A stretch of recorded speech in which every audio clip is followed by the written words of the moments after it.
안녕하십니까. 유니뉴스 김하늘입니다. 여전히 북한의 핵실험 관련한 소식이 연일 보도되고 있습니다. 지난 한 주간 어떤 소식들이 전해졌는지 살펴보겠습니다.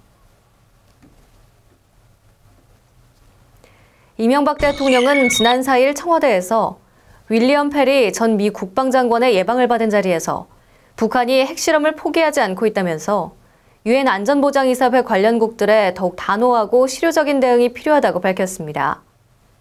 같은 날 박근혜 대통령 당선인도 인수위원회 외교국방통일분과의 북핵 관련 긴급 현안 보고를 받은 자리에서 북한은 이런 도발로 인해 어떤 것도 얻을 것이 없다는 인식을 해야 한다며 오히려 국제사회의 강력한 대응에만 직면하게 될 것이란 점을 알아야 한다고 밝혔습니다. 또한 북한이 모든 안보리 결의를 지키고 도발을 중지하는 것만이 미래와 국제사회의 일원으로서 평화와 발전으로 나갈 수 있는 출발점이 된다는 것을 확실하게 인식해야 한다고 촉구했습니다. 한편 김숙 유엔 안보리 의장은 4일 기자들과 만난 자리에서 북한이 핵실험을 강행하면 유엔 안보리는 매우 단호하고 강력한 행동을 취할 것이라고 밝혔습니다.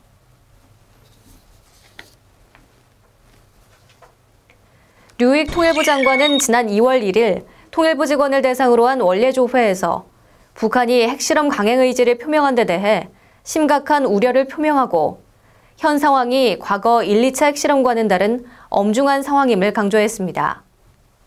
류익 장관은 북한의 3차 핵실험은 핵 개발을 위한 마지막 단계일 수 있는 바, 이런 국면에서 우리 국민이나 국제사회가 도식적인 과거의 생각, 즉 북한 핵의 만성증후군이라고 할 수 있는 매너리즘에 빠져서 안이하게 대처해서는 안 된다고 강조했습니다.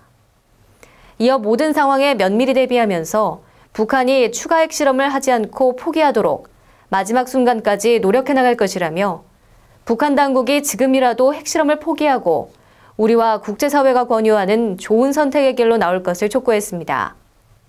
한편 정부의 통일 준비에 대해서는 통일을 앞당기기 위해 우리의 역량을 강화하기 위한 것일 뿐 아니라 북한 주민들에게 희망을 부여할 수 있다며 정부가 통일개정 설치를 위해 발의한 남북협력기금법 개정안의 조속한 국회 통과를 당부했습니다. 류익 통일부 장관은 지난 4일 국회 외교통상통일위원회 전체 회의에 참석해 북한의 제3차 핵실험 관련 동향 등 남북관계 현안에 대해 보고했습니다. 류익 장관은 먼저 유엔 안보리 대북제재 결의와 관련해 이번 안보리 결의 2087호는 대북제재를 확대 강화하고 추가 도발 시 중대한 조치를 명시한 것으로 북한은 핵실험 및 대응 조치 등으로 강력 반발하고 있으며 장거리 미사일 발사 성공을 토대로 핵 보유국 지위 확보를 추구하고 있어 이에 정부는 북한 핵실험 저지를 위해 범정부적인 모든 역량을 집중하고 있다고 말했습니다. 1월 23일 유엔 안전보장이사회는 북한의 장거리 미사일 발사에 대한 제재를 담은 안보리 결의 2087호를 채택하였습니다. 동 결의에는 대북 제재에 대한 확대 및 강화, 북한의 추가 도발 시 중대한 조치를 취할 것임이 명시되어 있습니다. 북한은 동안보리 결의안에 강력 반발하면서 앞으로 핵실험 및 물리적 대응 조치 등을 실시할 것이라고 계속 위협하고 있습니다. 이러한 북한의 행동은 장거리 미사일 발사의 성공을 토대로 핵보유국의 지위를 확보하고자 하는 것으로 보입니다. 내부적으로는 김정은의 리더십을 부각하여 체제를 공고히 하고 미국과는 핵보유국을 전제로 핵군축이나 평화협상을 추진하는 한편 우리 새 정부에 대해서는 대북 정책의 전환을 압박하고자 하는 의도로 보고 있습니다. 이어 향후 조치 방향에 대해서는 유엔 대북제재 결의를 실효적으로 이행하고 도발에 상응하는 대가를 부과하는 동시에 국민적 합의를 토대로 남북관계 상황을 엄정히 관리할 것이라고 밝혔습니다. 또 한편으로는 실질적 통일 준비의 제도화를 추진하며 탈북민 관리를 강화해 탈북민의 우리 사회 조기 정착을 지원할 것이라고 밝혔습니다.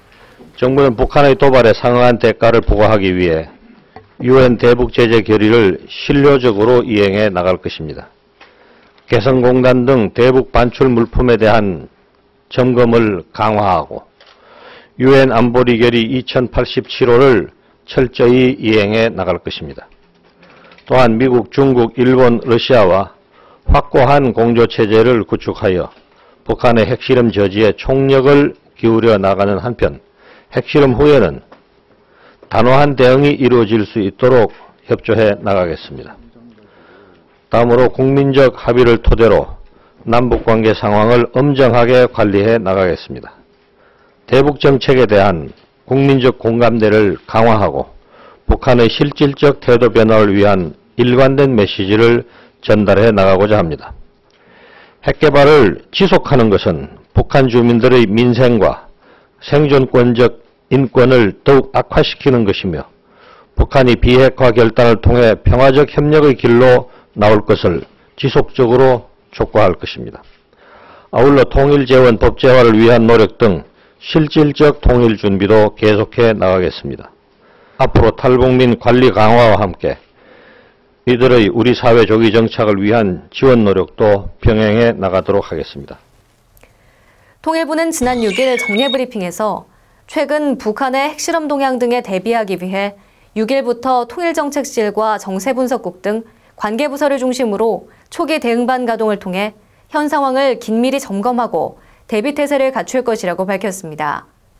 또한 북한은 유엔 결의안을 준수하고 지금이라도 좋은 선택을 해야 한다며 인류 보편의 가치를 지향하고 우리와 국제사회의 기대에 부응해야 한다면서 추가 핵실험 중단을 거듭 촉구했습니다.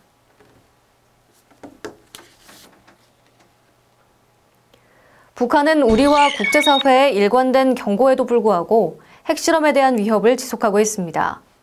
지난달 북한 외무성과 국방위원회 성명을 통해 핵실험을 예고하는 한편 국가안전 및 대외부문 일꾼협의회에서 김정은 제1위원장이 국가적 중대조치 결심을 했다고 밝힌 데 이어 지난 2월 3일에는 조선중앙통신 보도를 통해 당 중앙군사위 위원 및 인민군 최고사령부 작전지휘 성원 등이 참가한 노동당 중앙군사위원회 확대 회의에서 김정은 제1위원장이 자주권을 지키기 위한 중요한 결론을 내렸다고 밝혔습니다. 중요한 결론이 무엇인지에 대한 언급은 없었지만 최근 제3차 핵실험 강행 의지를 밝히고 있어 단계적으로 위협을 고조시키고 있는 것으로 평가되고 있습니다. 통일부는 최근 북한의 핵실험에 대한 우리의 대응 방안을 주제로 국민의 다양한 의견을 듣기 위해 2월 6일부터 13일까지 통일 토론을 실시합니다. 이번 통일 토론은 국민 누구나 참여 가능하며 참여를 희망하는 분들은 통일부 홈페이지, 소통마당의 정책 토론 코너 혹은 통일부 블로그 통일미래의 꿈에 의견을 남겨주시기 바랍니다. 이 밖에도 통일부 페이스북, 미투데이의 댓글 달기를 통해서도 참여하실 수 있습니다. 이번 토론회를 통해 제안된 토론 결과는 향후 각 부서를 통해 정책에 적극 반영될 예정입니다.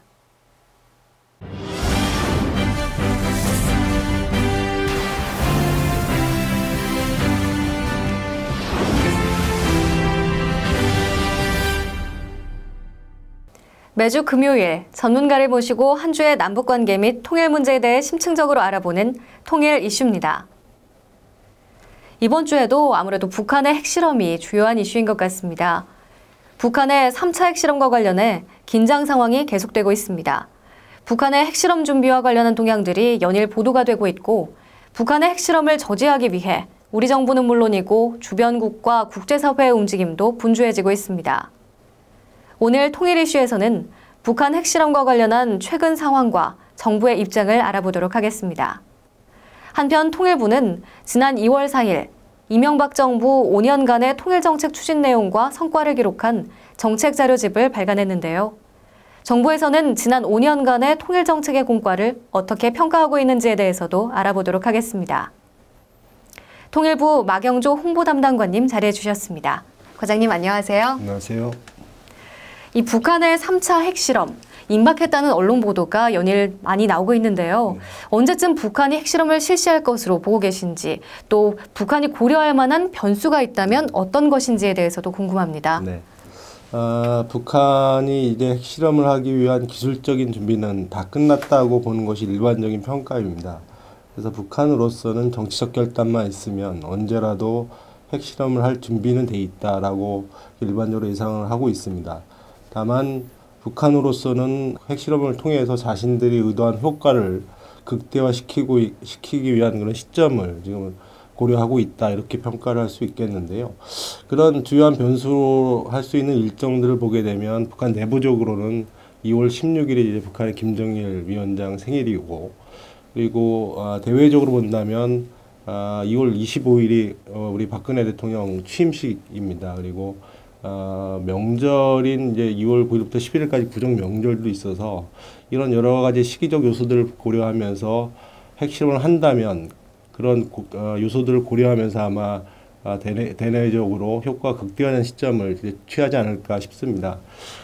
중요한 것은 이제 북한으로서는 이제 효과를 극대화시키는 시점을 찾겠습니다만 정부로서는 어쨌든 북한이 핵실험을 하지 않도록 하기 위한 노력을 다하고 있기 때문에 북한이 핵실험에 나서지 않도록 국제사회와 긴밀히 협력해서 북한이 고려하고 있는 효과를 얻을 수 없도록 하는 여러 가지 방안들을 지금 국제 협력해서 지금 강구하고 있는 중입니다. 네, 이 북한의 핵실험을 막기 위해서 최선의 노력을 다하겠다 이런 말씀이신데요. 구체적으로 정부는 어떠한 노력을 하고 있는 건가요? 네, 일단은 앞서 통일 뉴스에서도 보셨습니다만 저희 대통령을 비롯해서 국무총리 그리고 통일부 장관 등 외교안보 수장들이 다 나서서 북한의 핵실험을 중단할 것을 촉구하고 있고요. 그리고 외교적으로도 이제 미국, 중국 그리고 일본, 러시아 등 육자회담 참가국들은 물론이고 유엔 등 국제사회에 협력해서 북한이 핵실험에 나서지 않도록 그런 압력을 가하는 여러 가지 외교적 노력도 다하고 있습니다. 특히 한국이 이번에는 2월 달에 유엔 안보리 의장국으로서 역할을 하고 있기 때문에 유엔 차원에서도 북한의 핵실험을 막기 위한 외교적 노력은 계속되고 있다라고 말씀드릴 수 있겠고요. 만약이라도 그래도 북한이 핵실험을 할 것에 대비를 해서 북한의 핵실험을 감지하고 이에 대해서 대처하기 위한 여러 가지 정부 차원의 대비 태세를 계속 갖추고 있고 그런 노력들을 통해서 일단은 북한이 핵실험을 하지 않도록 할 수 있는 내부적이고 그리고 외교적인 노력들을 다해 나가고 있다라고 말씀드릴 수 있겠습니다. 네, 이 북한의 핵실험 위협과 관련해서 김황식 국무총리는 2월 5일이었죠. 북한이 상황을 오판해 무모하게 핵실험을 감행한다면 매우 엄중한 결과를 자초하게 될 것이다. 이렇게 밝힌 바가 있습니다. 또 유엔 안보리 차원에서도 북한이 핵실험을 한다면 신속하고 엄중한 조치가 이뤄질 것이며 또 그 조치의 형식과 내용은 모두 이전보다 강화될 것이다. 이렇게 김숙 주 유엔 대표부 대사가 밝혔는데요. 만약 북한이 핵실험을 한다면 어떠한 제재 조치를 예상할 수 있을까요?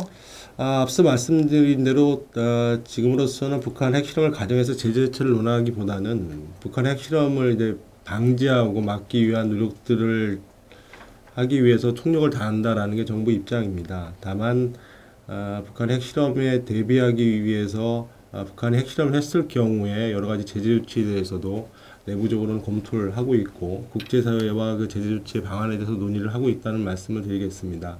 그런데 그 구체적으로 제재 조치가 어떤 것이다라고 여기서 말씀드리는 것은 적절치 않은 것 같고요.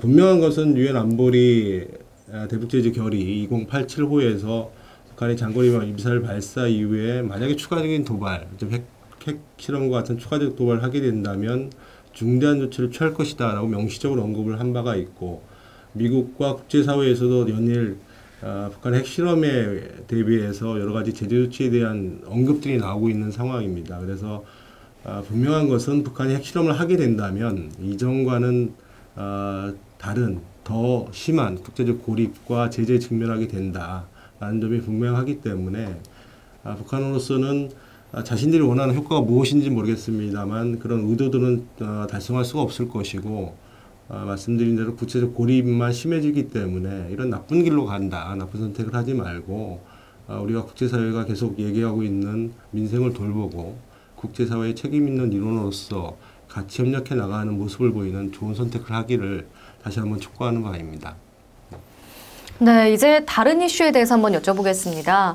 지난 2월 4일 통일부에서는 이명박 정부 5년 통일정책 정책자료집을 발간을 했습니다. 이 통일정책을 총체적으로 평가를 해봐야 할 텐데요. 어떠한 취지에서 이러한 정책자료집을 발간했고 또 어떤 내용들이 수록되어 있는지 궁금합니다. 이명박 정부가 2008년 2월에 출범해서 이제 올해 2월 25일까지 이제 합의하게 되면 이명박 정부를 마무리하게 됩니다. 그래서 지난 5년간 이명박 정부에서는 어떻게 통일 정책을 추진했는가 하는 추진 내용과 객관적으로 그러면 어떤 성과들이 있었고 어떤 과오가 있었는지 등에 대해서 객관적으로 좀 서술한 자료집이 필요하겠다라는 취지에서 이명박 정부 5년 동안의 통일정책 추진 내용 그리고 그 성과들을 이제 기술한 자료집을 이번에 2월 4일날 발간 배포하게 됐습니다. 그 정책 자료집 이름은 통일 미래를 준비하는 통일정책이라는 제목으로 발간을 했고요. 약 한 2,000부 정도 발간을 해서 국회 그리고 각 연구기관 그리고 정부 각 기관 그리고 통일이나 남북관계 관심 있는 연구소 등 각 지에 2,000부를 좀 배포를 했습니다. 그리고 아울러 저희 통일부 홈페이지에서도 통일 홈페이지에 정보 마당이라는 그런 메뉴가 있는데 거기에서도 저희가 전자적으로 볼 수 있도록 좀 파일들을 올려놨습니다. 그래서 다운로드 가능하시고 열람도 가능하십니다. 통일 미래를 준비하는 통일 정책은 총 7개 장으로 저희가 구성을 했습니다. 7개 장은 첫 번째로 이제 통일 대북 정책을 전체적으로 개관하는 내용, 두 번째는 통일 준비를 위해서 어떠한 노력들을 했다는 내용, 그리고 세 번째로 남북 교류 협력과 관련된 내용, 그리고 네 번째로는 인도적 문제 해결을 위해서 어떠한 노력들을 했는지 하는 내용, 그리고 다섯 번째로 남북 대화는 어떻게 했는가라는 내용, 그리고 여섯 번째로 북한 이탈 주민 지원과 관련된 내용, 그리고 마지막으로 통일교육, 이렇게 7개 장으로 구성이 되어 있고요. 이 자료집을 통해서 저희가 의도하고자 하는 바는 이명박 정부에서 했던 통일 정책들을 국민들이 좀 쉽게 이해할 수 있도록 해야겠다라는 취지, 그리고 차기 정부에서 이명박 정부의 통일 정책을 기초로 해서 보다 나은 통일 정책을 수립하고 추진할 수 있도록 하기 위한 취지에서 작성해서 배포했다, 이렇게 말씀드릴 수 있겠습니다. 이 이명박 정부의 지난 5년간을 총체적으로 평가한다면 어떻게 평가를 하실 수 있을까요? 통일부 당국자로서 말씀을 드릴 수 있는 것은 이명박 정부가 출범하면서 통일 정책으로 추구한 목표는 크게 세 가지다라고 말씀을 드릴 수 있겠습니다. 첫째, 남북관계 근간을 흔들고 한반도 평화와 안전을 위협하는 북한 핵 문제를 해결해야 되겠다. 둘째, 그간의 남북관계를 보다 정상적인 남북관계로 좀 발전시켜 나가야겠다. 세 번째는 이제는 분단 관리를 넘어서서 그 분단 관리에 기초를 해서 구체적으로 실질적인 통일 준비를 해 나가야겠다라는 크게 세 가지 목표를 가지고 출범을 했습니다. 첫 번째 핵 문제 해결과 관련해서는 이명박 정부 출범 초기부터 비핵개방 3천이라든지 그랜드 바겐이라든지 이런 북핵 문제 해결을 위한 구체적 해법들을 제시를 했고, 그리고 미국, 중국 등 육제회담 참가국들과 긴밀히 협력을 하면서 북한의 비핵화를 위한 다각적인 노력을 전개를 했습니다. 두 번째, 정상적인 남북관계 발전과 관련해서는 남북이 어느 일방의 이익이 되는 관계가 아닌 서로 도움이 되는 후회적인 관계로 나가고 보편적인 원칙과 상식에 기초한 남북관계를 발전시키기 위해서 이명박 정부는 원칙을 견지하면서 때로는 유연성을 발휘하는 정책을 추진을 해왔습니다. 그럼에도 불구하고 북한은 끊임없이 천안함 폭침 도발이라든지 연평도 포격 도발 등 군사적 도발을 계속 해왔고, 우리 대통령을 비롯해서 대남 위협을 계속 해왔기 때문에 비록 남북관계의 가시적 성과는 적었던 것이 사실입니다만 북한의 무력 도발에 대해서는 저희가 오이사 조치 등을 통해서 도발에는 반드시 대가가 따른다라는 점들을 분명히 강연을 시켜줬고, 북한이 바람직한 변화의 길로 나올 수 있도록 다각적인 노력을 한 점 등은 평가를 받아야 된다라는 생각을 합니다. 세 번째로 그 통일 준비와 관련해서는 그간에는 사실상 저희가 통일을 외치면서도 구체적으로 어떤 통일 준비를 해야 될지에 대해서는 제시하지 않았던 것이 사실입니다. 근데 이명박 정부에서는 분단 관리를 넘어서서 통일 준비를 위해서는 국민들의 통일 의지를 결집하는 것이 중요하겠다. 그리고 통일 재원도 장차 다가올 통일에 대비해서 통일 재원도 마련해 나가야 된다. 그리고 국제사회의 통일에 대한 지지와 이해를 구하기 위해서 통일 외교 노력도 좀 해야 된다. 그리고 분단 이재민이라고 할 수 있는 북한 이탈 주민이라든지 이산가족이라든지 국군포로 납북자 문제 해결을 위해서 계속 노력을 했었고요. 마지막으로 통일에 대비해서 여러 가지 법과 제도를 정비하는 노력도 계속 해왔습니다. 그래서 실질적인 통일 준비 노력들을 저희가 통일 항아리라는 구체적인 형상물로 만들어서 제시를 했고, 통일 항아리에 국민들의 뜻과 의지를 모으기 위한 노력도 계속했기 때문에 이명박 정부에서 실적인 통일 준비가 본격적으로 시작됐다라는 점들은 이명박 정부에서 내세울 수 있는 큰 성과가 아닌가라고 판단할 수 있겠습니다. 그래서 비록 이명박 정부 5년 동안에 남북관계나 핵 문제에 있어서 가시적 성과는 적었지만 핵 문제 해결이나 남북관계 진전을 위해서는 끊임없이 노력을 했다. 두 번째, 북한이 바람직한 변화의 길로 나올 수 있도록 끊임없이 노력을 했다. 마지막으로 구체적으로 실질적인 통일 준비를 위해서 통일 항아리로 대표되는 여러 가지 노력들을 통해서 통일 준비를 국민들과 함께 할 수 있는 환경과 여건을 만들었다라는 점 등은 좀 성과라고 평가를 받아야 될 것 같습니다. 통일부 관료로서 이명박 정부의 과를 말하는 것은 좀 적절치 않은 것 같아서 그거는 국민들의 평가에 좀 맡기도록 하겠습니다. 네, 언급하셨던 대로 일각에서는 지난 5년간 이명박 정부의 대북 정책이 결과적으로 실패한 것이 아니냐 이런 문제를 제기하고 있습니다. 이제 가시적인 게 없었기 때문인데 남북 관계는 경색이 됐고요. 또 북한 핵 문제도 진전이 없었습니다. 이에 대해서는 어떻게 생각하십니까? 남북 관계 그리고 과 관련된 대북 정책의 실패를 얘기함에 있어서 이 정책이 일괄적으로 실패했다, 성공했다라고 평가하는 건 적절치 않은 것 같습니다. 어느 정책이나 공도 있고 과거가 있는 것이기 때문에 이명박 정부의 대북 정책을 평가함에 있어서는 이명박 정부의 대북 정책 공은 뭐고 과는 뭐다라고 평가하는 것이 옳은 것 같고요. 이는 마찬가지로 이명박 정부 이전의 정부에서 추진했던 화해협력 정책도 마찬가지라고 생각을 합니다. 거기도 분명히 공도 있었고 과도 있었던 것으로 판단을 해야 된다라는 말씀을 드리겠습니다. 비록 이명박 정부에서 남북관계에 있어서 대화나 교류협력이 없었던 것은 사실입니다만 북한의 도발에 대해서 저희가 원칙을 가지고 대응을 하면서 북한의 도발에 응분의 책임을 묻는다든지 그럼으로써 북한의 도발을 할 경우에는 거기에는 대가가 따른다는 점을 분명히 강의를 시켰고 앞으로 이러한 일들이 다시는 발생하지 않을 수 있도록 저희가 확고하게 북한에 각인시켜졌다는 점 등에 대해서는 저희가 좀 공이 있다라고 평가를 해야 된다는 생각이 들고요.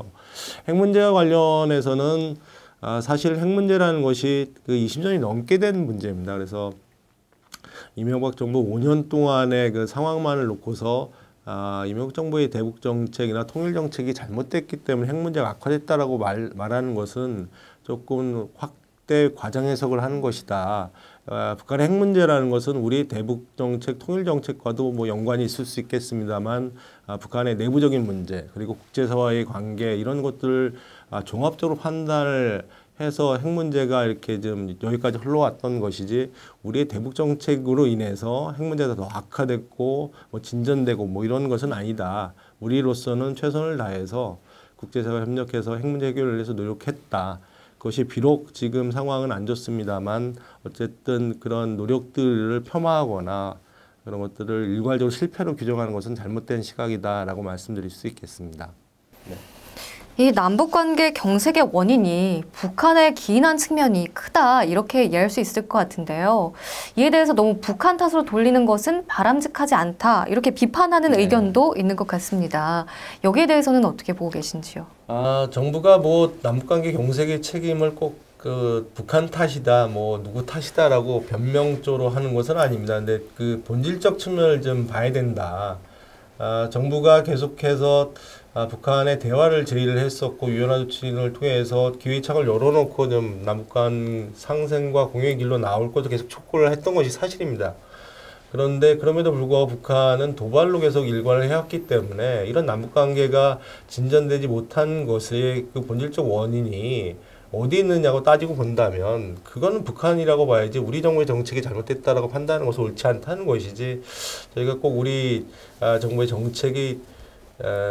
정책과 관련해서 북한 탓 때문에 우리가 뭘 못했다라고 주장하는 건 아닌 것이죠. 끊임없이 노력을 했습니다만 상대방이 있는 문제이기 때문에 북한이 한 행동과 그런 북한의 태도들에 대해서도 좀 객관적으로 봐야 된다라는 측면에서 남북관계의 경색의 원인은 굳이 따진다면 북한 탓이라고 보는 것이 옳다라고 얘기를 하는 것이죠.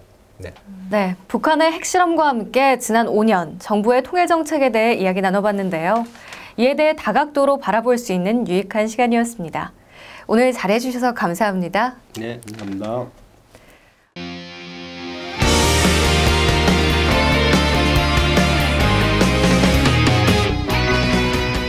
류익 장관의 류익과 함께하는 통일 준비 60번째 강연 현장과 함께 윤희 현장 소식 전해드리겠습니다.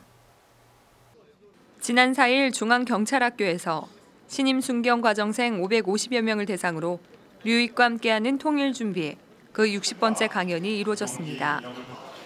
이 자리에서 류익 통일부 장관은 북한은 현재 자신이 처해 있는 상황을 정확히 판단하여 지금이라도 핵 개발을 포기하고 국제사회와 함께 평화를 의논하고 함께 부응할 수 있는 방안을 논의할 때라고 강조했습니다.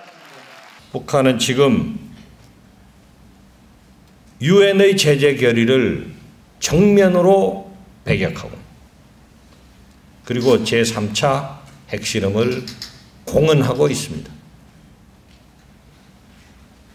나는 이것이 대단히 잘못된 일이라고 생각합니다. 가장 먼저 북한 자신,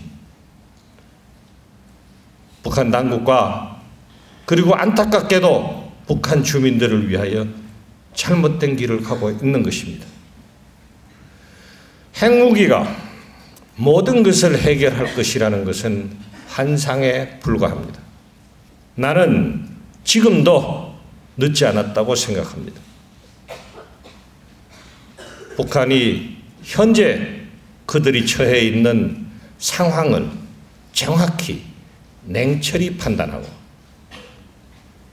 그리고 지금이라도 핵 개발을 내려놓고 신음하면서 죽어가는 인민들의 삶의 질을 돌아보는 일을 해야 할 때입니다.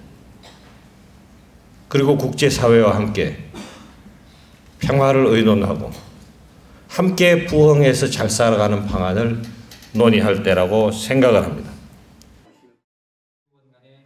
지난 5일 통일교육원과 언론중재위원회는 언론인 대상 통일교육 활성화 및 홍보 역량 강화를 위한 업무 협약을 체결했습니다. 이번 협약을 통해 양 기관은 통일교육원에 축적된 통일교육 역량과 언론중재위원회의 언론 관련 중재 및 홍보 역량 강화 방안을 공유함으로써 우리 사회의 통일 문제에 대한 관심을 제고하고 통일 관련 각종 언론 분쟁을 사전에 예방하는 역량을 강화하는 데 기여할 것으로 기대하고 있습니다. 언론중재위원회에서 교육받는 언론인에 대해서 통일교육원이 교수원을 파견해서 통일의 공감대 형성을 위한 통일교육을 실시하고 통일교육원에서는 장기교육 과정생들을 언론중재위원회에 파견을 보내서 언론에 대한 이해공감대를 형성하게 합니다. 통일교육원은 앞으로 우리 사회의 통일 문제에 대한 인식 제고를 위해 언론, 방송, 교육 등 여러 분야의 기관과 협력 관계를 강화하고 통일교육의 저변 확대를 위해 지속적으로 노력해 나갈 계획입니다.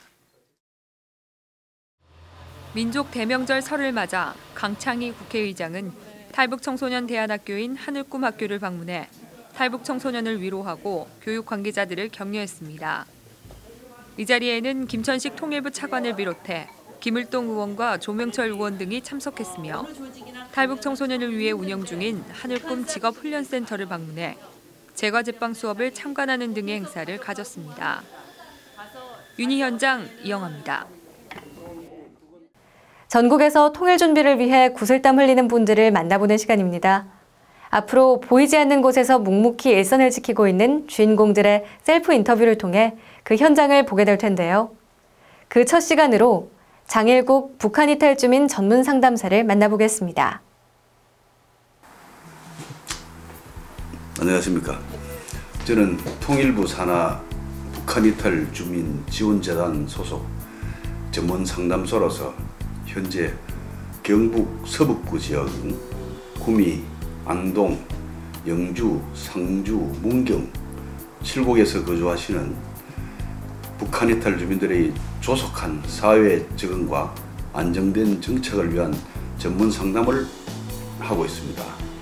북한 이탈 주민 전문 상담사는 전국 각 지역에 살고 있는 북한 이탈 주민들의 심리적, 정서적 지원을 위해 전문성을 갖춘 지원재단 소속의 직원으로서 찾아가는 상담을 통해 그분들의 특성을 가장 잘 이해하고 고충과 위급 상황을 해결해주는 북한 이탈 주민이 가장 신뢰하고 믿을 수 있는 상담 전문가라서 전국에 100여 명의 전문 상담사들이 활동을 하고 있습니다.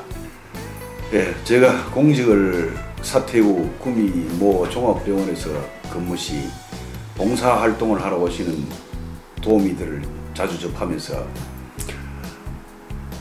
저도 사회 소외 계층들을 위해서 일을 하고 싶다는 생각을 들어 늦깎이로 구미 지역에 있는 전문대학 사회복지를 전공하고 우연한 기회에 대한적십자사 구미 봉사관에 봉사원으로 등록을 하게 되었고 등록을 하여 활동하는 중 하나원에서 퇴소하는 북한 이탈 주민들의 이송봉사를 맡게 되었습니다. 그 후 정착 도우미 활동을 겸하면서 대한민국에 첫 발을 내딘 그분들의 발빠르고 안정된 정착의 필요성을 느끼게 되었는데 제가 그분들과 인연을 맺은 지 벌써 5년이 지났습니다. 그동안 정말 수많은 에피소드, 감격의 순간들이 정말 많았던 것은 사실입니다.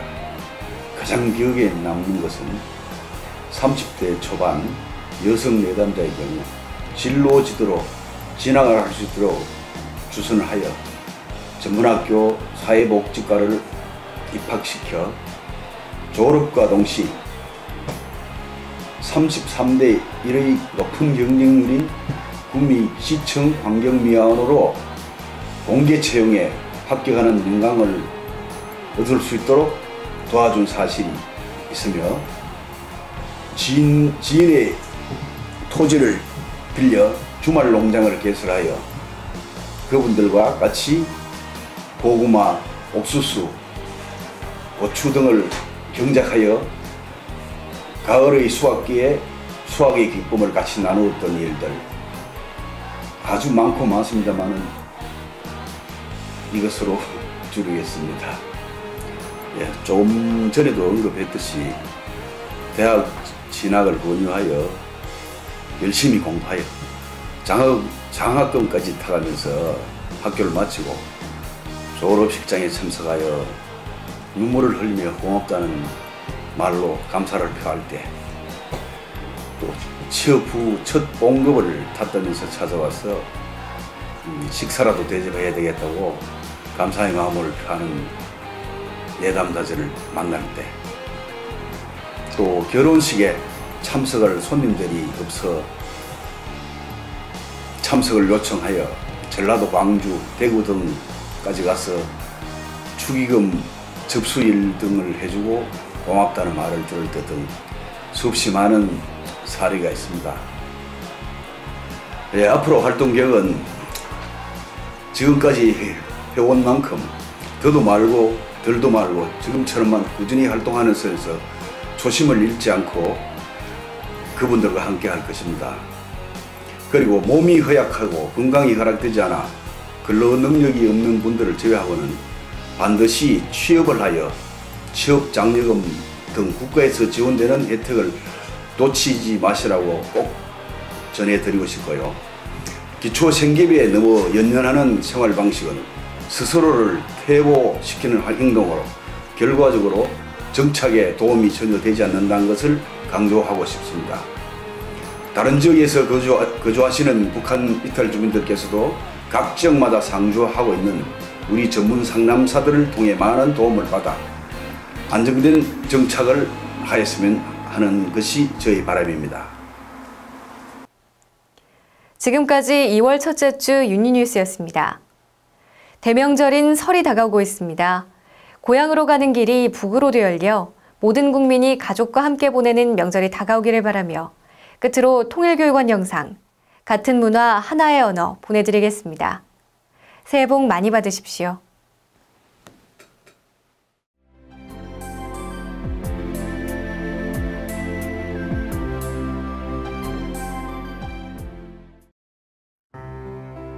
남북한이 분단된 지 반세기가 넘는 시간이 흘렀다.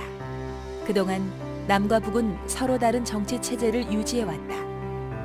이런 환경의 변화는 설과 추석과 같은 풍습에도 영향을 끼쳤다. 남과 북의 설과 추석을 들여다보자.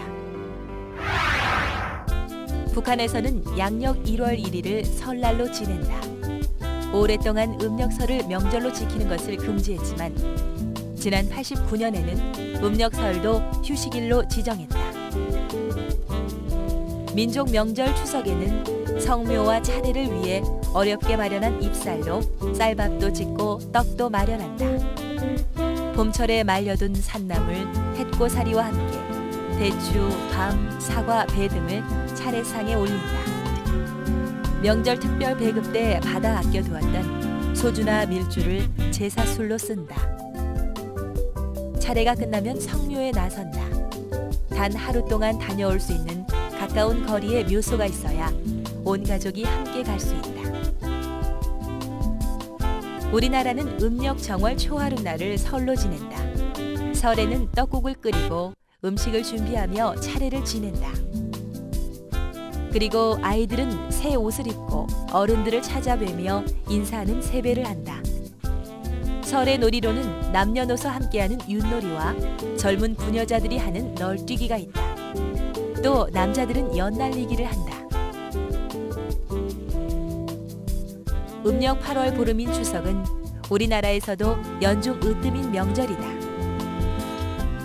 명절 음식을 차례상에 올려놓고 조상에게 차례를 지내고 가족과 친척 그리고 이웃이 나누어 먹는다. 남북한은 사실상 모든 교류가 단절되어 있었음에도 불구하고 서로 비슷한 명절 풍습을 가지고 있다.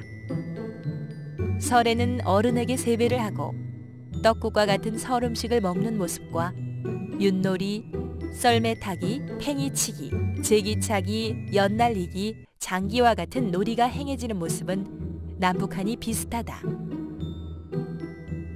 또한 추석을 연중 으뜸 명절로 지내는 것도 공통점인데 북한에서는 명절 특별 물자 공급이 없어 제수 물자도 먹을 것도 없는 명절이지만 차례를 모시려고 애쓰는 사람들이 많다. 명절날 북한의 텔레비전 방송에서는 명절 음식을 먹는 모습이나 민속놀이를 즐기는 풍습 등을 방영하고 있는데 이 점도 우리와 비슷하다. 또한 우리 민족의 전통적인 민속놀이는 남북이 거의 같으며 6.25 전쟁 이전의 민속놀이가 그대로 전승되고 있다. 남북한은 오랜 시간 단절되어 있었지만 한민족으로서 같은 문화를 계승해왔다. 언어도 마찬가지이다. 오랜 분단으로 인해 서로 조금씩 달라지긴 했지만 남북한의 언어는 같은 뿌리를 지니고 있다. 다른 점보다는 공통점이 훨씬 더 많으며 조금만 노력하면 서로의 말을 알아들을 수 있다. 앞으로 우리는 남북한의 문화와 언어에 많은 관심을 가지고 통일을 준비해야 할 것이다.